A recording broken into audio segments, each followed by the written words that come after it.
when someone closes a door in your face, all you have to remember is when God allows them to close the door in your face, all God wants you to do is walk up the hall.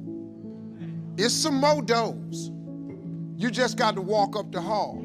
Because I can promise you, he got a better door that he wants you to go through than the one that got shut in your face. That's a fact.